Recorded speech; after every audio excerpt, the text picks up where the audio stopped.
Yo, it's Guido coming at you with the Tactics Talk. Thanks for tuning in. As always, on this episode, I'm in my M41 90GF. So I got a question for you guys. Raise your hand if you like ace tanker games. My hand's raised. I know it is. I know yours is. Raise your hand if you like being top tier in a 357 with a tier 8 and a bunch of 6s and 7s. My hand is still raised. Raise your hand if you like being an overpowered top tier scout on defense when you know a bunch of passive campers are going to give you a bunch of spotting damage and whatnot. Raise your hand. That's me also. And a fourth question, kind of as an aside, who likes playing against teams that are really bad? I know I do. All right, here we go. We are on Karelia. Defense, like I said, starting out, spawning in the northwest. On this one, on defense, you are going to try to take either one of those two hills, both if possible, those two hills being the one in the southwest and the one in the northeast. I'm headed down to the southwest. I think the one in the southwest is much more appropriate for a scout or medium kind of tank. The one in the northeast is much more appropriate for a heavy tank based on having to fight and poke on that corner.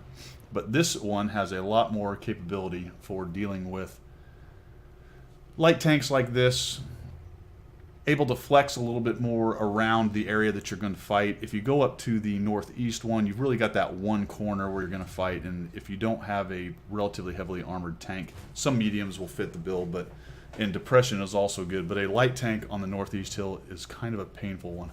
Not really a lot of options. And you can see on this one I've got quite a few options. I can kind of spot guys high, so there's shots coming across from my campers. It's me and an Easy 8, right? we got a Tiger 1, an SU-100, a Sturb. Okay, valid. The Sturb's camping.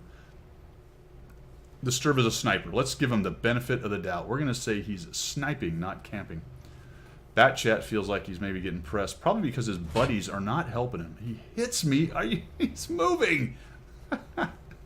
He gets a shot on me right there. And now this poor, what is this thing? KV-85. He feels like he wants to move, and I'm kind of surprised that he pushed me. He's really asking for it right here, so I'm about to give it to him. He starts getting hit, and oh man, he's busy shooting, and now he doesn't know which way to look, and holy cow, the Easy 8's shooting at him. Surprised the Tiger, something didn't take him down, and I could tell kind of by the way he was flailing around, he was having a hard time getting his gun online. Unfortunately, that KV-122, every time I come around the corner with that dead tank there, it's messing with my aim. You watch, I'll do it again when I zoom in. It's kind of a pain. He gets hammered. Whoa, oh, geez. So it's some kind of weird camera action when I zoom in. Oh, of course, 338 from the artillery. There's another shot into that guy's head. All that avoiding of damage, and some guy on the red line drops 338 on me. The only guy in artillery. And what I'd really like to do is get rid of him. And please, Artie, don't shoot me. They're kind of busy looking at the... Oh, there you go. Fantastic. The Artie shot the Easy 8 instead of me. Thank you very much. And we're going to move forward, see what's going on. It looks like we did not win in the northeast. And in fact, their IS-6 went up there. So that is good for me. Once I noticed that, I said, all right, that's good. The IS-6 isn't there.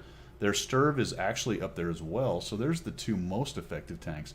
I do want to watch out for the two Tigers. One is in the northeast, unknown where the other one is. He's trouble. If I run into him and he's got any kind of hit points, he's pretty much going to machine gun me down. So I've got to leave myself an out or have a rock to hide behind. Initially, I'm thinking, well, let's see. A lot of times when you clear a hill off like that and there's some guys sitting on the back edge, they will be incentivized to move up and maybe try to peel you out of there, especially if you're damaged like I am. So I decide to be a little bit more cautious than usual. And now let's just swing back here because it looks like I've got a shot on this guy. Oh, no, that's a rock. That doesn't work at all. Maybe I'll actually get a shot on his turret. What's he doing? Just shoot in there. Oh, good deal. There you go.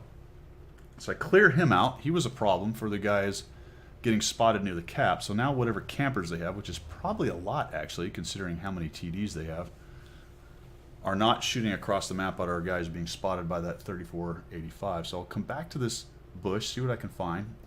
Has that incentivized? Are they wondering, hey, what's going on that hill? Maybe we'll push up there. I don't see that, so I'm thinking I'm going to run to this next rock.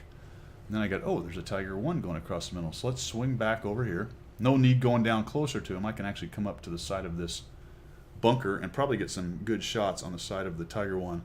Protect myself from any shots by guys up on their hill. If I happen to get spotted, they won't be able to shoot me right there.